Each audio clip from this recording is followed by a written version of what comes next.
আসসালামু আলাইকুম প্রিয় এইচএসসি পরীক্ষার্থীরা, আমাদের ইংরেজি দ্বিতীয় পরীক্ষার সবচেয়ে গুরুত্বপূর্ণ একটা অংশ হচ্ছে অ্যাপ্লিকেশন। রাইটিং প্যাডে গেলেই প্রথমে আমাকে 10 নম্বরে অ্যাপ্লিকেশন লিখতে হবে, কিন্তু এই অ্যাপ্লিকেশন পরীক্ষায় মাত্র একটা কমন পাওয়ার জন্য আমাদেরকে 15টা 20টা 25টা পড়ে যায়। তারপরে দেখা যায় কি পরীক্ষার হলে গিয়ে আমরা কমন পাই না, সেক্ষেত্রে কিন্তু প্রচণ্ড পরিমাণে টেনশনে পড়ে যাই এবং লিখতে গিয়ে নিজে বানিয়ে লিখতে গিয়ে পরবর্তীতে অনেক ধরনের বানান ভুল করি, সেন্টেন্স মিস্টেক করি, প্রচণ্ড পরিমাণে ভুল করে পরবর্তীতে নাম্বারই পাই না। এই জন্য আজকের এই ভিডিওটা তোমাদেরকে প্রচণ্ড পরিমাণে উপকার করবে, কারণ কি আজকে এমন একটা ভিডিও তোমাদেরকে নিয়ে আসছি এবং এমন একটা ফরম্যাটে তোমাদেরকে অ্যাপ্লিকেশন লেখা শিখিয়ে দেবো। মাত্র 4 থেকে 5টা ওয়ার্ড, শুধুমাত্র ওয়ার্ড না, তোমাকে এই ওয়ার্ডগুলো মনেও রাখতে হবে না। তোমার পরীক্ষায় যে প্রশ্নটা আসবে না, ওই প্রশ্নের যে সাবজেক্টটা আছে 4 থেকে 5টা জায়গায় শুধুমাত্র ওই সাবজেক্টটা দেখে দেখে বসিয়ে দিবে, অর্থাৎ প্রশ্নটা যেটা হবে সেই সাবজেক্টটা এখানে বসিয়ে দিবে।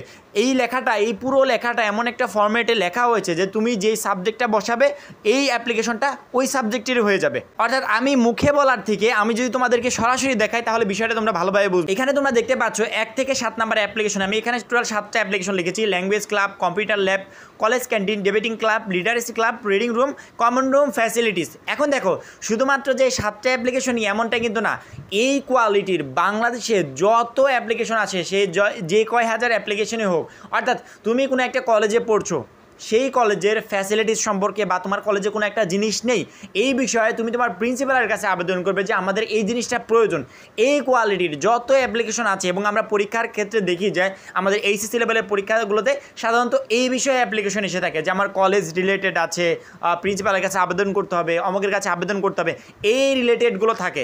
অর্থাৎ একটা মাত্র অ্যাপ্লিকেশন তুমি কমপ্লিট করলে শুধুমাত্র ফর্মেটটা মনে রাখবে, আদার্স কিছু না। এবং কয়টা জায়গায় তোমাকে যে নতুন ওয়ার্ডটা বসাতে হবে, অর্থাৎ যেই সাবজেক্টটা তোমার পরীক্ষার প্রশ্ন দেখে দেখে বসিয়ে দিবে।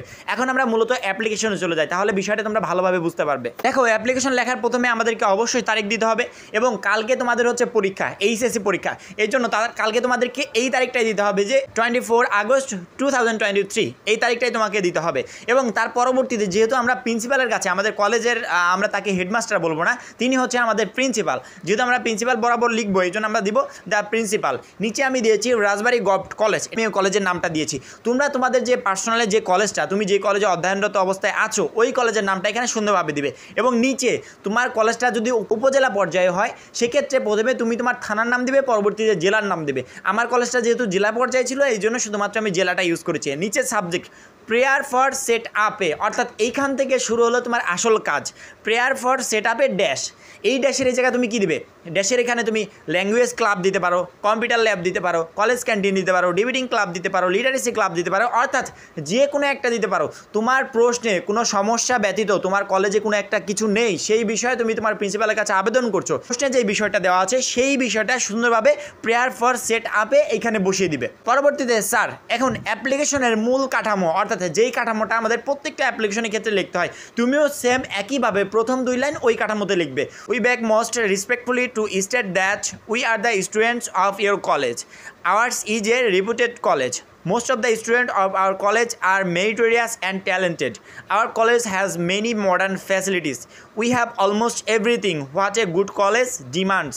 But it is a matter of great sorrow that there is no dash. অর্থাৎ এইখানে ড্যাশের এই জায়গায় কী দিবে?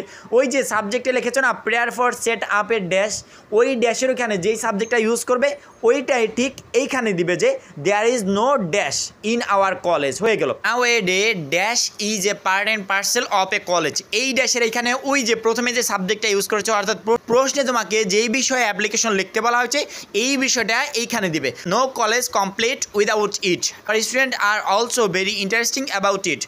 So we are badly in need of a dash in our college. অর্থাৎ এইখানে 4টা জায়গায়, উপরে একটা সাবজেক্টে এবং মাঝখানে অ্যাপ্লিকেশনে 3টা জায়গায়, এই 4টা জায়গায় টোটাল তুমি প্রশ্ন দেখে দেখে তোমার যে সাবজেক্টটা আছে ওই সাবজেক্টটা এখানে ব্যবহার করবে। যখনই তুমি একটা সাবজেক্ট এখানে বসিয়ে দিচ্ছ যে কোনো অ্যাপ্লিকেশনের, তখন এই পুরো লেখাটুক ওই অ্যাপ্লিকেশনের হয়ে যাবে। অর্থাৎ এই অ্যাপ্লিকেশনের প্রত্যেকটা সেন্টেন্স বলো বা আদার্স কিছু বলো, সব কিছু এমনভাবে লেখা হয়েছে যাতে শিক্ষার্থীরা সহজেই মনে রাখতে পারে এবং যে কোনো একটা অ্যাপ্লিকেশন সহজেই লিখে দিতে পারে। দেখো, যদি সেট আপ করা সম্পর্কে কলেজে কোনো একটা সমস্যা বিষয়ে তুমি প্রিন্সিপালের কাছে আবেদন করছো যে এই বিষয়টা আমাদেরকে লাগবে, এই বিষয়টা সেট আপ করতে হবে, এই বিষয়টা প্রয়োজন আছে, সেই বিষয়ক যে অ্যাপ্লিকেশনগুলো পরীক্ষায় এসে থাকে তোমাকে 10টা 15টা 20টা মুখস্থ করে যেতে হবে না। একটা ফরম্যাট শিখে রাখো এবং মাঝখানে কয়েকটা জায়গায় শুধুমাত্র যেই বিষয়ে অ্যাপ্লিকেশন লিখতে বলা হবে ওই বিষয়টা বসিয়ে দেবে। তাছাড়া আদার্স কোনো পরিবর্তন না, কিছুই না। তুমি ইজিলি পরীক্ষার খাতায় অ্যাপ্লিকেশন লিখতে পারবে। সর্বশেষ যে বিষয়টা, may we therefore pray and hope that you would be kind enough to grant our prayer and oblige thereby. অর্থাৎ প্রত্যেকটা অ্যাপ্লিকেশনের ক্ষেত্রে আমরা যেটা লিখি এই অ্যাপ্লিকেশনের ক্ষেত্রেও সেটা লিখবো। We remain sir on behalf of the student of dash college. এখানে তোমার কলেজের নামটা ড্যাশের জায়গায় বসিয়ে দিবে, তোমার যে কলেজটা সেই কলেজের নামটা এখানে বসিয়ে দিবে। আমার মনে হয় যে অ্যাপ্লিকেশন নিয়ে আর কারো কোনো প্রবলেম থাকবে না এবং আমাদের 15টা 20টা অ্যাপ্লিকেশন মুখস্থও করতে হবে না। একটা মাত্র ফরম্যাট শিখে যাবে, তোমার কাজ হয়ে যাবে। এবং এইখান থেকে যে সময়টা তোমাদের বেঁচে গেলো এই সময়টা তুমি গ্রামার সাইডে ইউজ করতে পারবে। সেক্ষেত্রে তোমার পুরো পরীক্ষাটা ভালো হওয়ার সম্ভাবনা থাকবে। অবশ্যই পরবর্তী ভিডিওর জন্য চ্যানেলটা সাবস্ক্রাইব করে রাখবে। সবাই ভালো থাকবে, সুস্থ থাকবে, খোদা হাফেজ।